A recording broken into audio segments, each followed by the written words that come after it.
Kembali lagi bersama kami kelompok fisika yang akan membahas tentang materi fisika inti mengenai atom. Atom adalah suatu partikel terkecil yang terdiri dari suatu zat yang tidak dapat diuraikan lagi menjadi partikel yang lebih kecil dengan reaksi kimia normal. Atom terdiri atas neutron dan proton serta dikelilingi oleh elektron. Atom terdiri dari inti atom. Inti atom disusun oleh proton dan neutron yang disebut sebagai nukleon. Jumlah proton dilambangkan dengan Z sebagai nomor atom, dan jumlah nukleon atau proton ditambah neutron dilambangkan dengan A sebagai nomor massa. Unsur dengan nomor massa dan nomor atom tersebut disebut dengan nuklida. Selanjutnya, atom dibagi atas 3 bagian. Yang pertama, isotop. Isotop adalah atom-atom yang memiliki jumlah proton yang sama tetapi jumlah neutronnya berbeda. Sedangkan isoton adalah atom-atom yang memiliki jumlah neutron yang sama. Dan terakhir adalah isobar. Isobar adalah atom-atom yang memiliki jumlah nukleon yang sama tetapi jumlah proton berbeda. Dalam atom terdapat kestabilan inti yang biasa disebut dengan radioaktivitas. Nah, ketika nukleon akan tidak stabil ketika gaya tolak-menolak lebih besar dari gaya ikat inti, sehingga inti akan memancarkan radiasi agar menjadi stabil. Nah, ketika neutron lebih besar dari proton akan memancarkan partikel beta.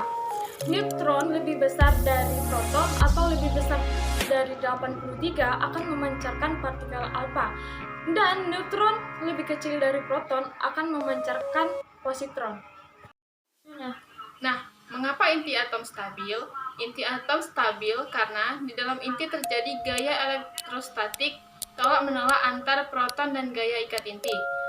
Energi ikat ini berasal dari penyusutan massa atau defek massa inti, di mana yaitu satuannya adalah delta M, sehingga untuk inti atom yang stabil dapat dirumuskan yaitu M inti lebih besar dari M proton ditambah dengan M neutron. Selanjutnya yaitu reaksi inti. Nah, di dalam suatu reaksi inti berlaku beberapa kekekalan, yaitu hukum kekekalan nomor massa dan kekekalan massa energi. Yang pertama yaitu ada reaksi fisi. Reaksi fisi merupakan pembelahan inti berat menjadi inti yang lebih ringan. Sedangkan reaksi fusi adalah penggabungan inti ringan menjadi inti yang lebih berat. Nah, berikut ini adalah gambar dari reaksi inti, di mana reaksi fusi itu sendiri adalah pembelahan inti berat menjadi inti yang lebih ringan. Sedangkan reaksi fusi itu adalah penggabungan inti ringan menjadi inti yang lebih berat.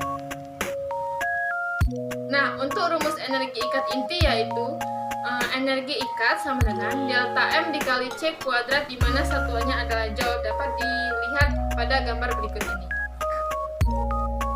Selanjutnya, reaktor atom atau nuklir, tempat terjadinya reaksi inti berantai yang terkendali baik fisi maupun fusi.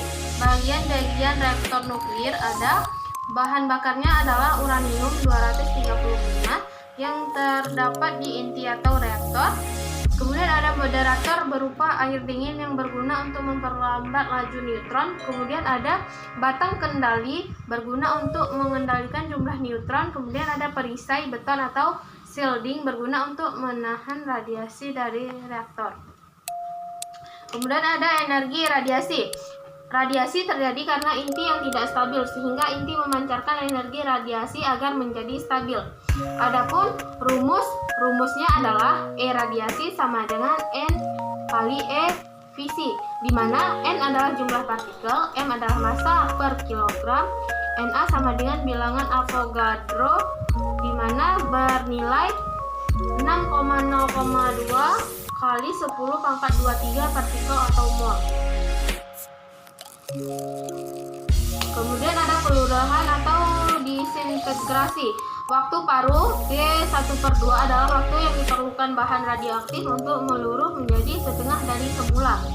Dengan rumus N sama dengan N0 setengah pangkat T per T besar akar 2 dengan keterangan N adalah jumlah partikel atau massa yang tersisa, N0 adalah jumlah partikel atau massa mula-mula, T1/2 merupakan waktu paruh, T kecil merupakan waktu, dan konstan peluruhan.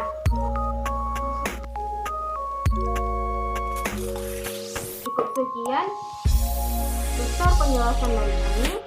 Tetap semangat dan ingat fisika itu asik. Oke, sekian. Terima kasih. Dadah.